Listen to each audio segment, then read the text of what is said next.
Ray William Johnson is easily one of the most popular people on social media right now. You probably know him for his videos where he tells these stories of people doing insane ass crimes. And to most people, that's really all he is, the storyteller guy on TikTok. But most of Ray's modern fans don't really seem to know just how far back his legacy on YouTube really goes, because he's actually been making videos and has been very popular ever since the early days of YouTube. He's actually considered one of the OG YouTubers who basically paved the way for how most people create content nowadays. Before there was Mr. Beast, PewDiePie, and T-Series, Ray William Johnson was the most subscribed to channel on YouTube at one point, which is insane to think about, but it's true. But it wasn't such a steady rise to where he is now. During Ray's dominance on the internet, he struggled with many issues, including getting screwed over, failed projects, and mental problems. Yet, right now, he's more successful than ever with what he's doing. So, let's start from the beginning. Now, even though Ray is known for his upbeat and humorous personality, he comes from pretty hard times. Raised in Oklahoma City, Ray did not have an ideal childhood. Ray's family was so poor that they were completely dependent on feeding him with food stamps and free lunches. Ray's dad was a drug addict and an alcoholic. He abandoned the family when Ray was only 1 year old, leaving him to be completely raised by his mom. Now, growing up without a father figure, Ray was raised on two big influences in his life: comic books and comedy. Ray would read any comic book that he could find religiously, and he eventually started making his own comic books, doodling characters and designs and just letting his imagination run wild. And he was pretty damn good at it. Being an angsty kid in terrible circumstances, this was a really good outlet for him. And although he had no interest in being a comic or an actor at the time, he loved watching comedians, specifically stand-up comedy. He was into the more edgier stuff like Dave Chappelle, Chris Rock, and George Carlin. But his favorite above all of them was Eddie Murphy's 1.5 hour special, Raw. He watched the special so many times that he was able to recite it word for word. Now, Ray and his mom unfortunately did not get along very well while he was growing up. They would argue constantly all the time, every single day, which eventually led to a rebellious 13-year-old Ray to go live with his dad in the next state over, which he regretted doing pretty soon. Now, it started off cool, being with his cool dad that didn't really make him follow any strict rules. He'd let him stay up late, have a beer, and basically let him do whatever he wanted. But then Ray saw the bad side of his father. Now, like I said before, Ray's dad was an alcoholic and a drug addict. He was an unemployed grown man who basically spent every single day getting violently high or drunk and mooching off of his girlfriend, who he also abused on the regular. And Ray would witness this abuse firsthand, not only to his girlfriend, but to his sister. And the things his dad did were so violent they could almost be considered attempted murder.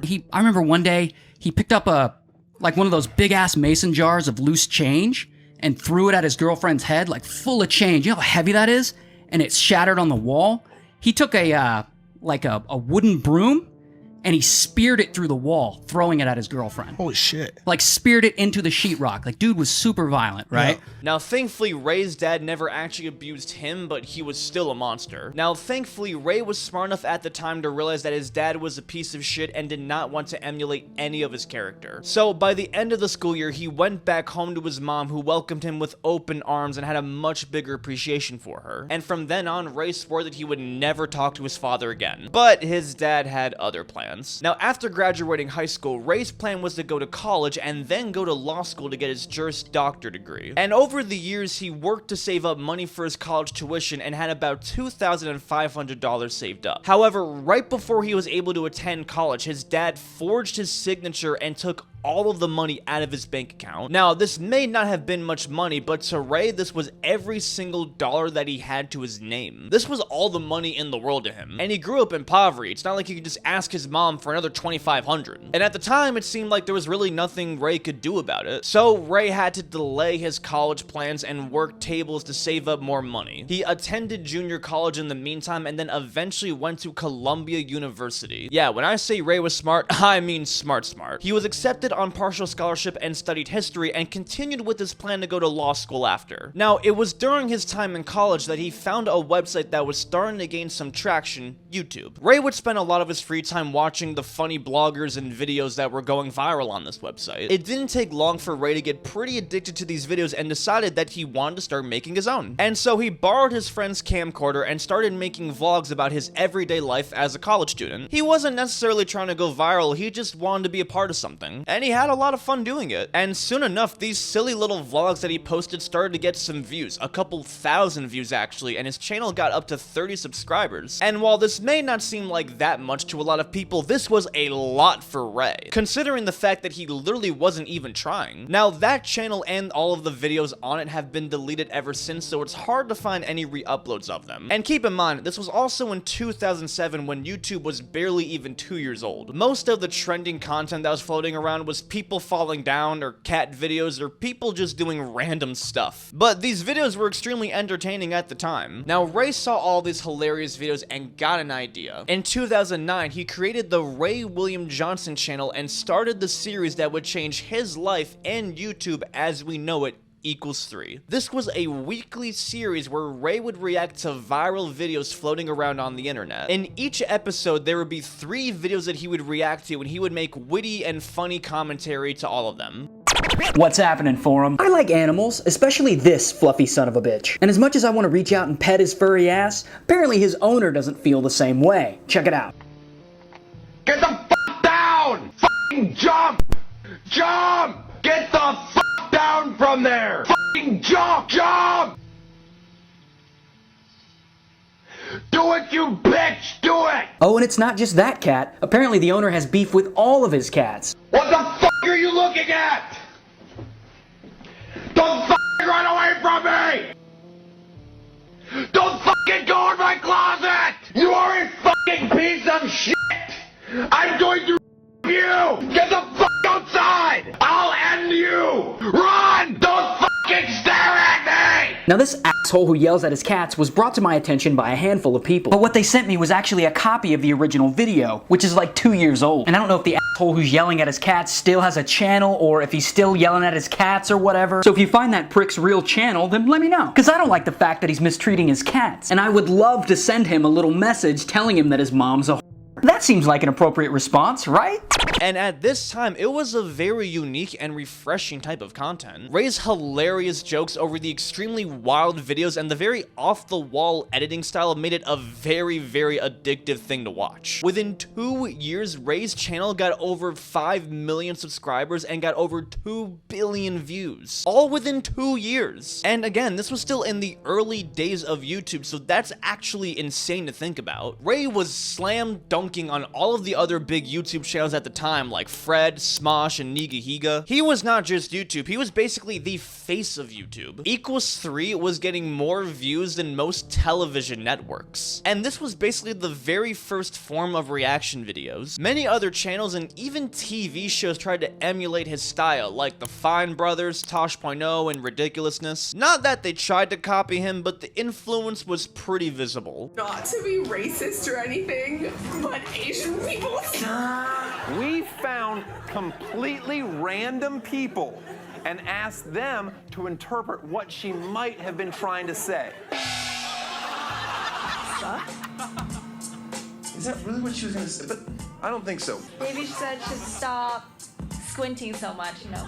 Ooh. The success of the show inspired Ray to drop out of college and pursue it full-time. And it wasn't just Equals 3 that was doing pretty well too. Ray also started doing music. He made comedic rap songs like Doing Your Mom and Apple Store Love Song, which were big hits. These songs were getting hundreds of thousands of downloads on the iTunes store and were basically doing like legit numbers. Ray was one of the first YouTubers that really delved into the comedic music genre, really making him a pioneer of his time. Now, Ray was originally filming the Equals 3 series out of his NYC apartment and on his cheap camcorder that he borrowed from his friend. But with some money in his pocket and a whole lot of passion, now he was able to upgrade his whole setup. And it was at this time that Ray signed to the production company Maker Studios, which was the best and the worst thing for the show. Maker Studios was founded by other YouTubers and was one of the very first production companies that worked directly with content creators. They came in at the perfect time where being a YouTuber was a realistic and heavily desired career path. They provided the studios, agents, managers, the whole shebang that any YouTuber would need. They were one of, if not the biggest production company at the time and partnered with over 60,000 channels. They worked with people like Shane Dawson, PewDiePie, Epic Rap Battles of History, and the list goes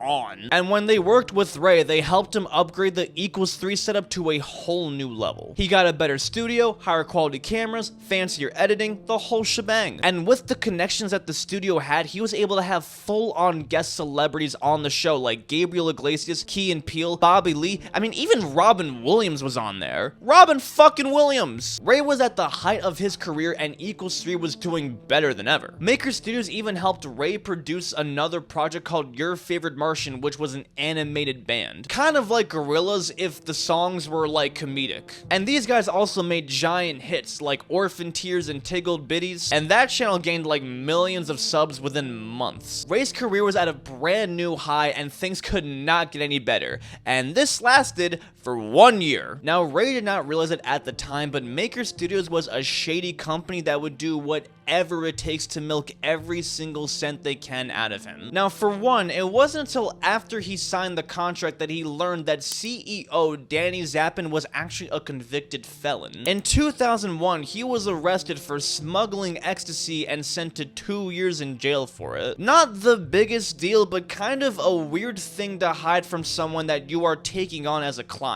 I mean, if you were signing with a production company, wouldn't you want to know that the CEO was arrested at some point? I would want to know. But shit really went down in 2012 when Maker Studios went through giant changes because a majority of their shares were purchased by media company Time Warner. Now, Time Warner saw that Maker had a ton of these creators signed to their company, but they didn't actually own any of the content. So they wanted them to change that. It was then that Maker Studios tried to renegotiate their contract with Ray, even though they already had a current contract with him that still had 8 months remaining. Now, under the current contract, they own 50% of Your Favorite Martian since they basically helped produce the whole thing from scratch, but they didn't actually own any of Equals 3. But under the new contract, not only did they want 50% of Your Favorite Martian, but they wanted 50% of Equals 3 intellectual property in perpetuity and 40% of the AdSense revenue. Now, that might sound a little confusing, so let me try and break this down. Now, intellectual property is basically a fancy business way of saying owning the content, and perpetuity means forever. So essentially, they wanted to own half the rights of Equals 3 and all of the benefits that came with it forever. And they wanted 40% of the AdSense revenue after production costs. And in return, they were going to offer nothing. Nothing at all. Now, even a brain-dead 5-year-old could see that this deal was absolutely shit, because they basically wanted all of these new benefits for essentially nothing. Now, Ray obviously declined this deal, but Maker did not like that. They constantly pressured Ray to try and sign to the new terms, but he never caved in. And eventually, the studio threatened to stop producing his shows overall if he didn't agree to the new terms. Ray didn't think they would actually do it, considering he was their biggest moneymaker, and they quite literally did not own one of the shows that they were making for him, but they called his bluff and completely stopped production. Now Ray didn't have access to the studio or the camera equipment or the editing to Equals 3. And it was at this point where now Ray and Maker both completely split ways. Ray no longer had access to the studio, the fancy cameras, or the fancy editing, but he was committed and the show went on. He went back to producing the episodes in his apartment just like the old times and got the episodes out weekly. What's up, guys? You're gonna notice a few things are different. One, I haven't shaved in a while. Let me take care of that. Okay.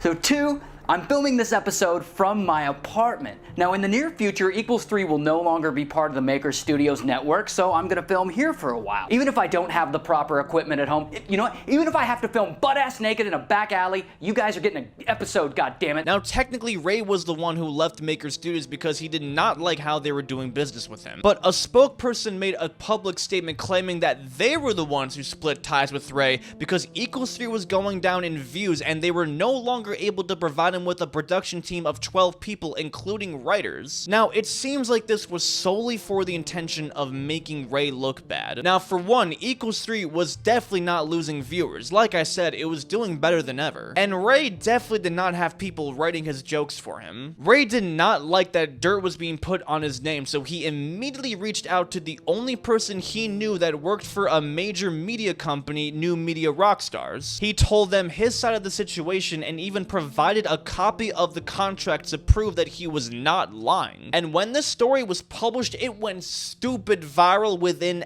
hours. It completely embarrassed Maker Studios and cleared Ray of his good name. And now the public was starting to see just how bad Maker Studios really was. And in the statement, Ray mentioned how Maker Studios went so far as to withhold his AdSense revenue from him. Now, how was this possible? Well, like I said, this was back in the early days of YouTube. And for those that don't know, the partner program was extremely exclusive back then when it first came out. Only certain creators were actually invited to the program to make money from it. And one of the biggest benefits to signing with Maker Studios was that they had the connections to basically get anybody they wanted into the partner program. So if you signed to Maker, you were automatically eligible to get AdSense revenue. However, under the contract, YouTube would send the AdSense money directly to Maker Studios, where they would take their cut and then send the money to the creator. Kinda shady. And this is exactly how it worked with Ray. Ray even threatened to sue them for doing such a thing. It was an even worse look for Maker when the CEO, Danny Zappin, texted Ray at 1 a.m. saying, "Your lack of integrity and character are sad. Fuck you, prepare for war, bitch." Yeah, not the best idea to threaten someone over writing. Now, one of the founders of Maker and fellow YouTuber Shay Carl denied all of this. And you know that we're not the type of people that is going to try to like keep money from somebody or hold Ray William Johnson's AdSense account hostage. That is definitely not our intention, and that's not Danny Diamond's intention, and that's not Maker Studios' intention.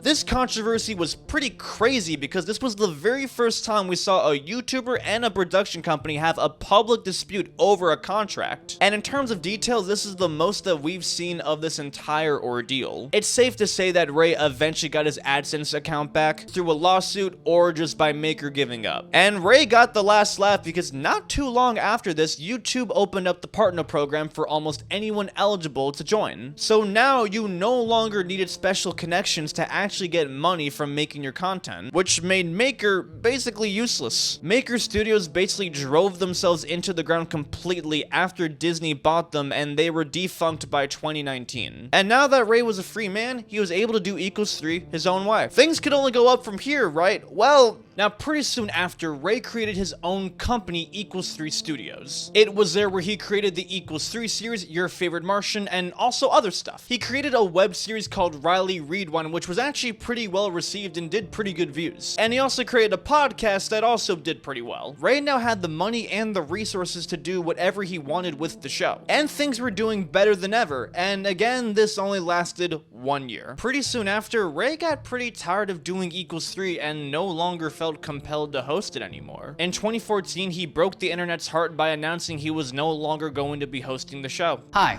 I don't believe we've been formally introduced. My name is Ray Johnson, and I'm an actor.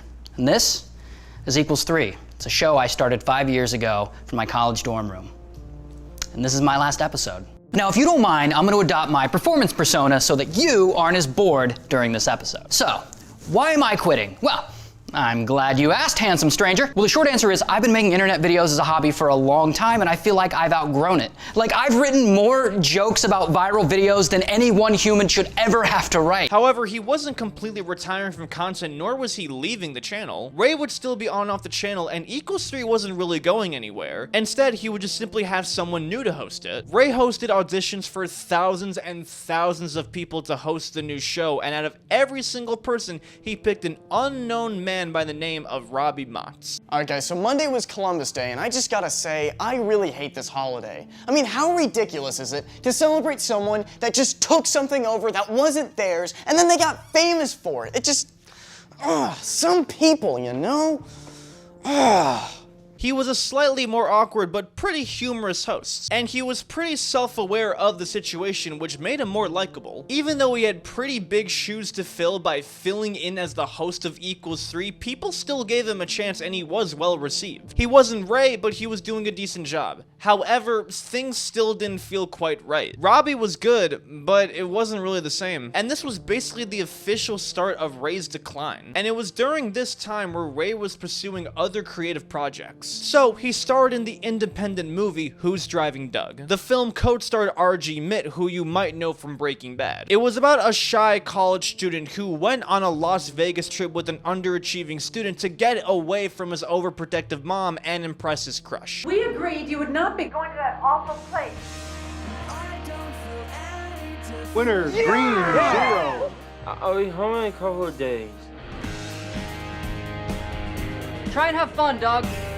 Doug needs someone to take care of him. That clearly is not you. Maybe you could stop treating him like a child. The plot was paper thin and the movie was beyond corny. And the film received pretty bad reviews, getting a 20% on Rotten Tomatoes. I mean, there's a reason why you've probably never heard of this movie. But on his YouTube channel, he tried launching a bunch of new series. The first one was Booze Later, a comedy sketch show which featured a bunch of wacky scenarios. Really? What about that one time you saw your ex? What about that time you saw your ex? I hate seeing my ex.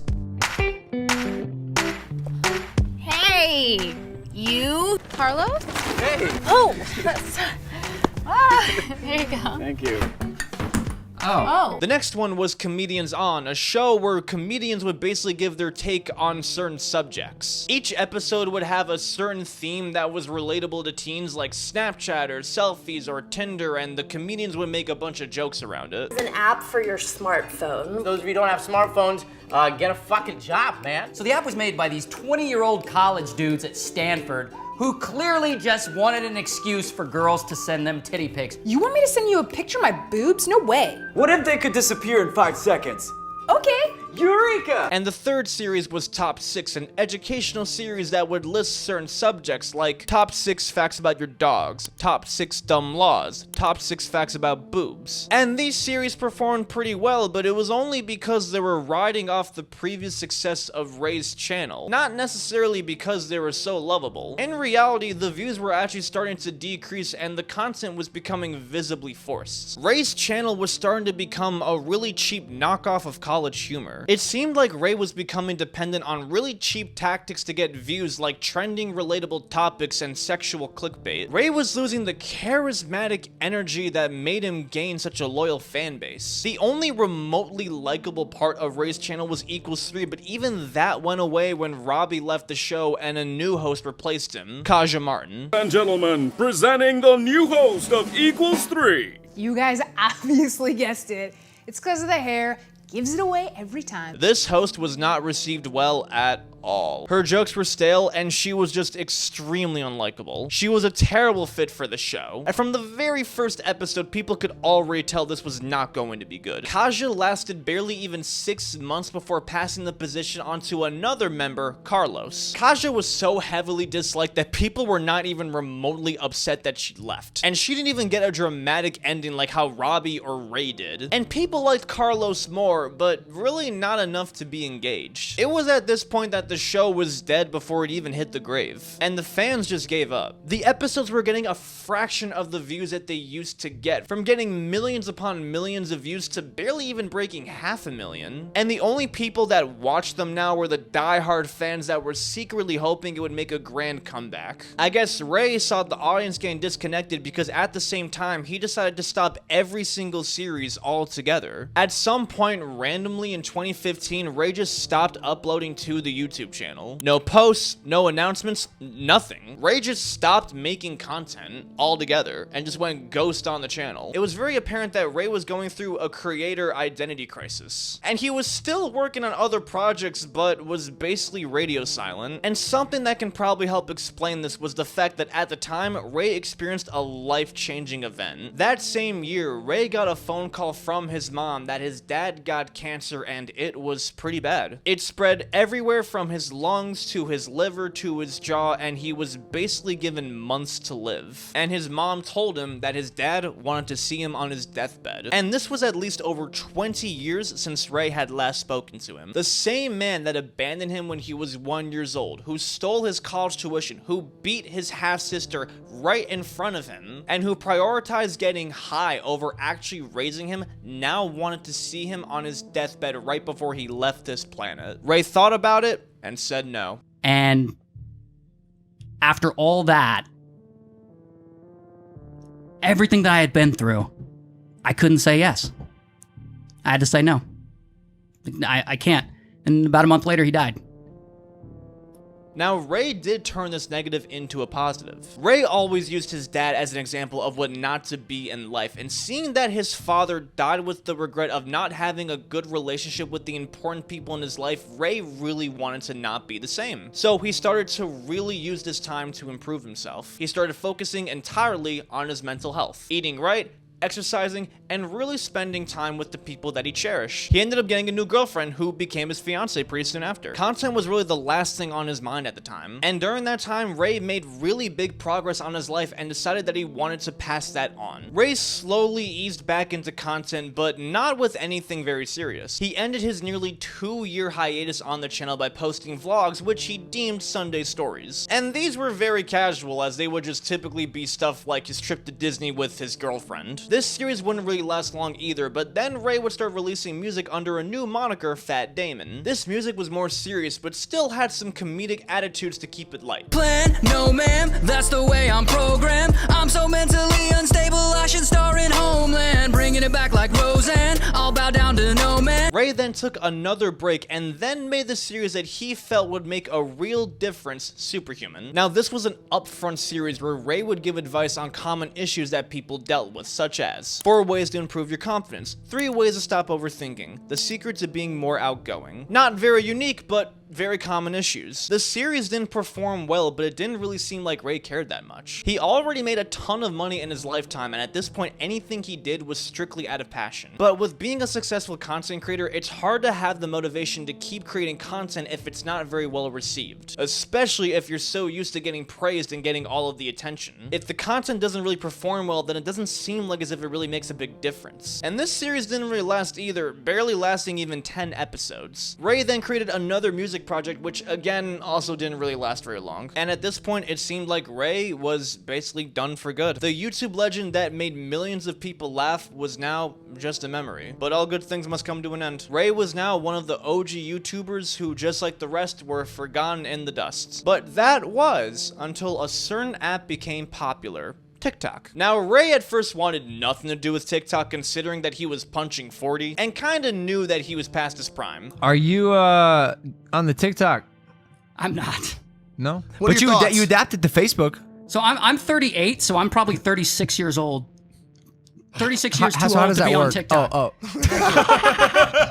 But it was at the same time that a slightly inconvenient event occurred that affected everybody. The global pandemic. TikTok exploded in popularity at this time because people were bored in the house and basically had nothing else better to do. So Ray thought, why not, and downloaded it. He started posting goofy videos, following trends, and occasional random videos, and it didn't really seem like he was trying to go viral. Just like how he originally started with YouTube, he was just simply trying to have fun and pass the time in quarantine. But things changed when Ray posted this video responding to one of his hate comments. Look, man, I understand why you would say women aren't funny. I get it.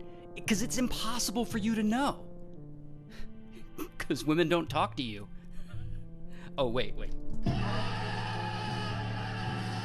This video got nearly 500,000 likes and over 2 million views and inspired Ray to make more videos just like this. Pretty soon after, popular TikTokers with millions upon million views were begging Ray to roast them with everything he's got. And they were funny. I've been commenting on your videos asking for a roast. Roast me. I want it now. Are you sure you want that, Caroline? All right, let's do it. All right, first of all, girl, how are you gonna look like a depressed Monica Lewinsky? You look like if someone played Aubrey Plaza in a porn parody. Oh, you're into cosplay. Well, that makes sense. If I were you, I'd pretend to be someone else too. Especially with those teeth, Rat Von D. Do you have the same dental plan as this tow truck? And why do I have the sudden urge to feed you carrots? And who in the holy hell cut your hair? Daredevil? Frickin' James Charles is straighter than those bangs. And hey, I think it's cool you borrowed your mom's jeans, but did you have to borrow her fupa too? And what was it like being the worst character in Breaking Bad? And was that you who said, I did not hit her, I did not? All right, Caroline, there's your roast. You have a great page, by the way. Keep it up. I really think you're gonna go far. And by the way, I was totally kidding about the haircut. We all know your hair isn't the only thing you cut. In less than a minute, he was hitting the audience with 1 million zingers a second. And this series did extremely well, but oftentimes these videos got removed for hate speech, despite the fact that these TikTokers quite literally gave permission Ray to roast them. But guidelines on TikTok are strict, so Ray needed a new shtick. And oftentimes Ray came across these wild videos on TikTok that were just begging to be made fun of. And so he started doing the exact same thing that made his career pop off in the first place: reaction videos. Ray would find some of the most wild and ridiculous videos that would make the average person smack their head, and then started roasting them for it. I'm not gonna lie, that was actually pretty impressive. Not only am I impressed by this, I want to throw money at it so we can open a chain. Call it Butt Golf. That was a fucking dad joke, wasn't it? His career officially now made a complete 360. He basically was doing =3 all over again, but in a short form version, and people loved it. Old fans, new fans, the people were eating this shit up. His shorts on YouTube were exploding in viewership, and it was very clear that he was more passionate than ever about making videos. The king was now officially back to take the crown. He even revived the Your Favorite Martian project and started making music again. It was like as if he never left. Ray was consistent and posted basically every single day. The only period where he took time off was when he was getting married, and he was crushing it. But one thing about Ray is that he constantly likes to try new things. His style is rarely ever the same, and in order to keep things interesting, he constantly changes it. And the same goes with his reaction style. His usual style of reaction videos went from showing the video and making witty remarks to then showing the viral video and actually giving further context into it and basically telling a story with it. So this one's pretty interesting. You're gonna want to see this. So you may have run across this video by now. There's this kid here in the parking lot, and he is killing it on the violin, while his mom over here asks for donations.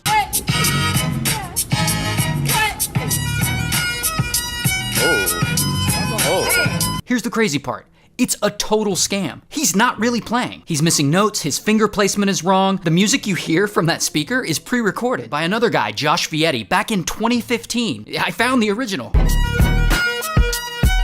Look, I don't have an issue with someone panhandling. Like, yeah, what, I mean, you know, you gotta do what you gotta do.